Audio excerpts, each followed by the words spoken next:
Our next Reddit post is from Aussie Golden Doodle. I was working at this clothing store years ago, which didn't offer commission. It was the brand's first store in my area, and I stayed with them for about 2 years. They were pretty desperate, too, because they hired me on the spot. Anyways, all the supervisors who I liked ended up quitting, and the remaining ones were just plain not nice. I was the youngest person on the team, and they always excluded me and bullied me. I guess because of jealousy, which I never understood, because even though I did get positive reviews from customers, we did not have sales commissions. I just liked to help and I liked fashion. I also lived nearby, so they would often call me in to cover for people. I was always flexible for them, but this one supervisor just had it out for me. My hours got cut, they were messing with my mental health, I needed a change. I applied to this other job, and I was quite sure that I got it. My plan was to book 2 weeks off of work around the time this start date would be. My supervisor didn't even want me to take time off, despite the fact that I hadn't taken time off in 2 years. Fast forward to the day before my 2-week vacation, I got the job. I show up at my old job when I'm not on shift and ask to speak with my supervisor. We talk, I quit.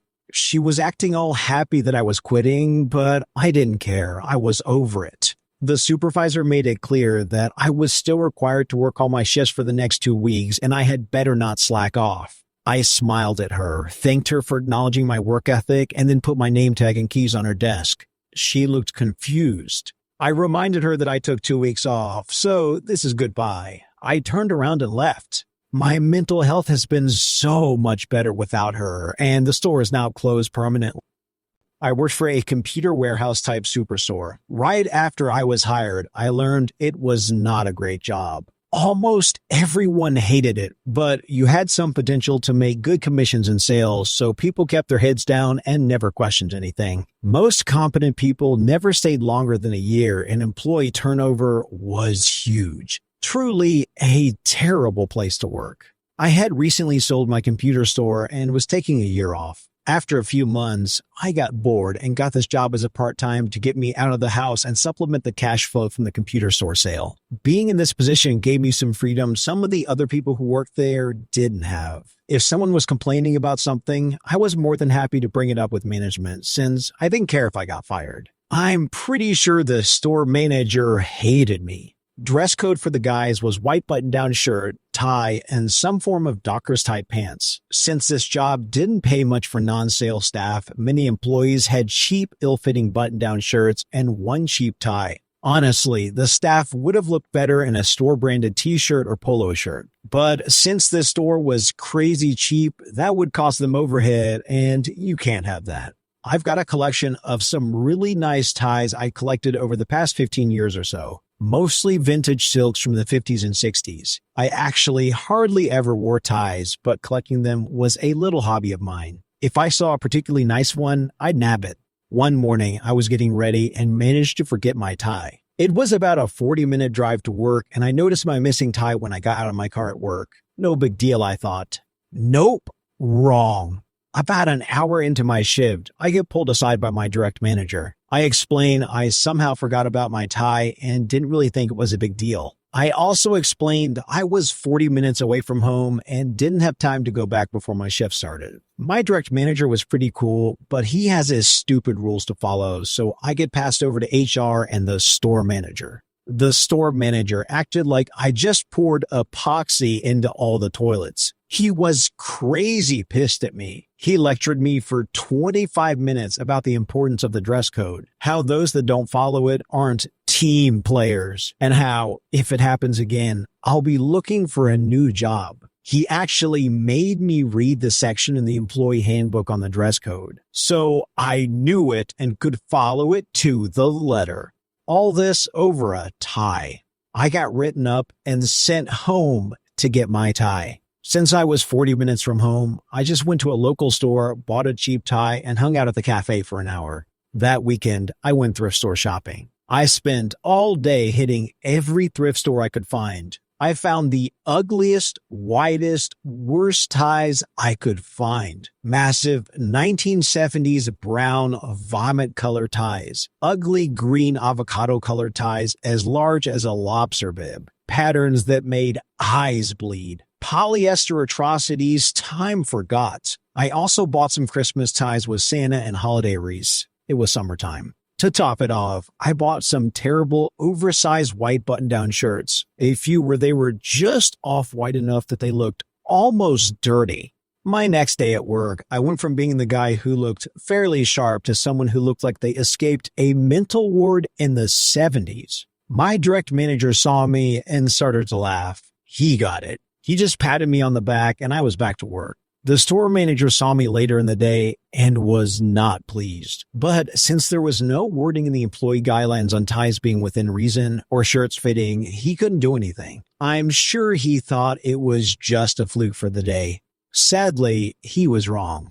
My ties just got worse and worse as I uncovered them in thrift stores and garage sales over the next few weeks. I'd tie them short or uneven so the back hung lower from the front. I'd triple wrap a four-in-hand knot to make it look wrong and sideways. I found so many, I started giving other people these terrible ties. And within a few weeks, 1/4 of the people in my department looked completely ridiculous. I ended up quitting about a month or so later. My last day at work, I distributed all of my atrocities to everyone I knew at work to let my tie legacy live on.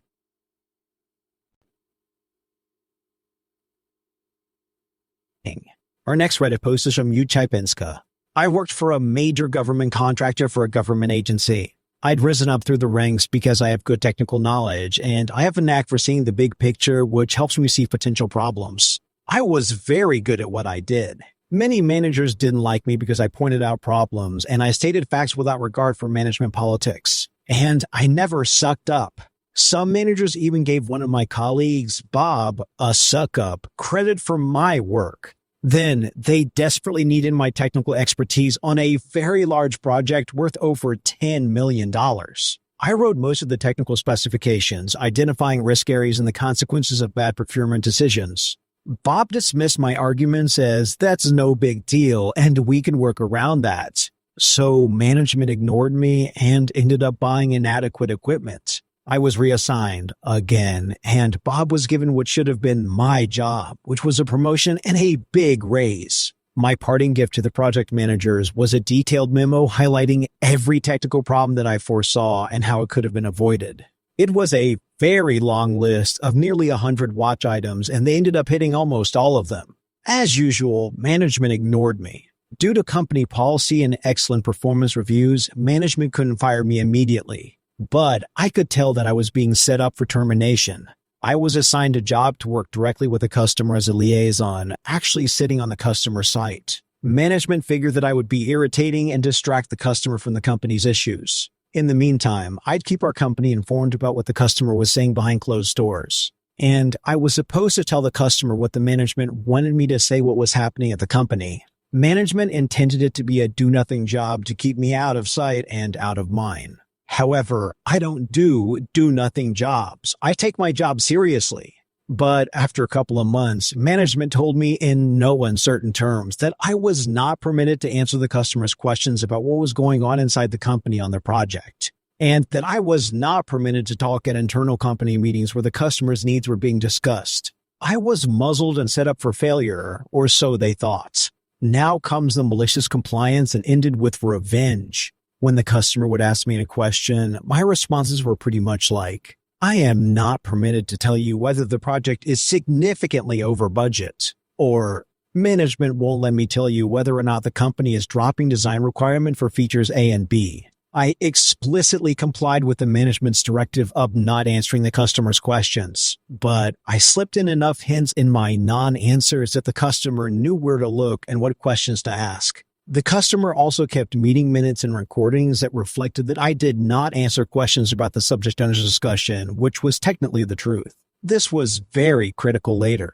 Eventually, management couldn't hide that the project was way late and way over budget, which didn't surprise the customer thanks to my hints. The customer ripped the company a new one in their periodic contract performance review. Note that on government contracts, it's extremely difficult to get a low performance score. My company got a very low performance score. It was ugly, and the company lost a lot of contract bonuses, which would have been a big part of profits and management bonuses. And Bob was under so much stress trying to solve the problems that I'd warned him about that he had a major heart attack, and he had to retire on medical disability at the age of 42. Naturally, management wanted me to be the scapegoat so they could fire me, but the customer liked how I worked, and they protected me with very careful language in the performance appraisals.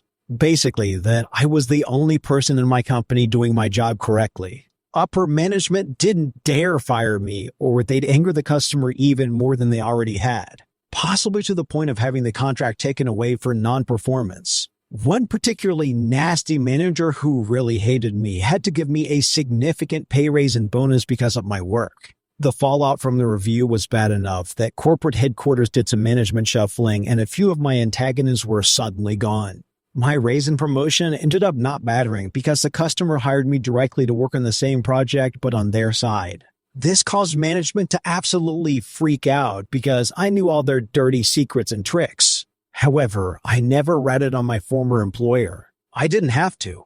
Thanks to my help, my new coworkers had already figured out where to focus their attention and what questions to ask to get past the company's BS. I complied strictly with the terms of quitting from that company and gave away no secrets after I left the company. One of the best parts was that during meetings, all I would have to do was put on an evil grin and my former managers would freak out, wondering if I was about to unearth one of their skeletons. I never did. I just liked watching them squirm. They got so paranoid about being caught trying to lie to the government that they were admitting bad news up front. Because of this, things got even worse for the company. They decided to try letting their legal hounds on me for violating company non-disclosure agreements. But the customer's meeting minutes proved that I hadn't disclosed anything. The contract was restructured to eliminate several blind spots the company had used to their advantage. The customer's oversight of the company rose significantly. Profit margins on their contracts shrank. Several of the management's favorite employees were suddenly sending out resumes because their protection was disappearing. Even more managers retired or found other jobs. It was glorious to watch, doubly so because I let them do it to themselves. And I was extremely happy in my new job, where I still work today. Our next Reddit post is from Charles Oberon. So, I work in customer support for a mobile network provider. The way our company works is that after training, you enter a 1-month testing period where you answer phone calls under close supervision. At the end of the testing period, they either let you go or transfer you to a permanent position on one of the teams. I was a few days away from the end of the testing period when I get one heck of a phone call.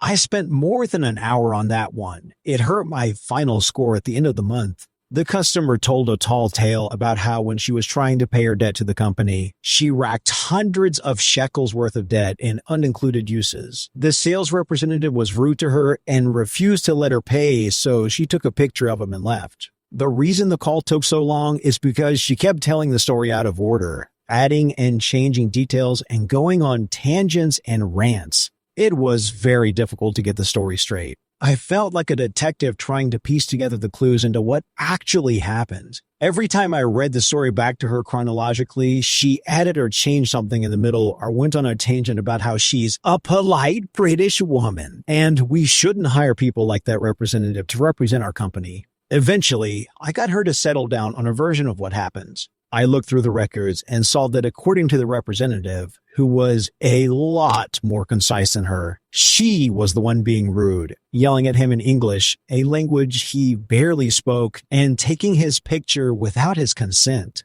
I didn't tell her that. I just politely instructed her on how to pay her debt via the phone. She sounded nervous. I told her that until the debt is paid, I can't make the changes in the account, including adding a report. So, reluctantly, she gave me her credit card details and the debt was paid in full. I reported on what she told me and moved it along to my superiors. A few days later, my testing period was over, and despite that tragedy of a call, I aced it and got transferred to the illustrious email department, which is what I wanted. It's much more chill here, and I can work at my own pace, not having to rely on the customer or the supervisor to work faster. Also, I could take my breaks whenever I felt like it. Everything is fine for a couple of weeks until I receive a new email telling a familiar tale. It was an enraged recounting of the same story I heard on the phone, except much more elaborate, with more details I never heard before, such as the involvement of another person, or that the representative assaulted the customer by trying to impede her exit from the store. The customer complained that she'd been cheated and expected the representative to be fired, but she saw him again at the store and was outraged. She was under the impression that her paying her debt meant we will listen and fire the representative. The email ends with the following demands. 1. Fire the representative.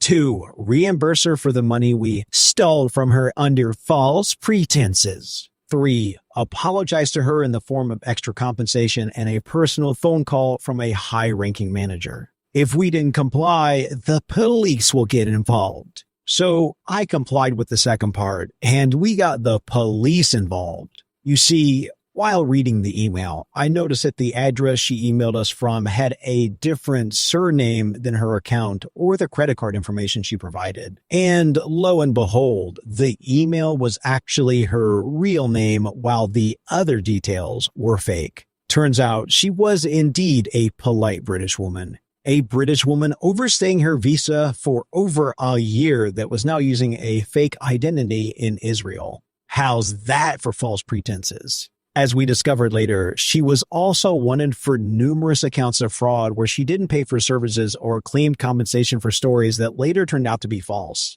Just like she tried to do with us. We called the police, but they couldn't find her since the physical address she registered on our site was also fake. So we called her back to the store to apologize personally.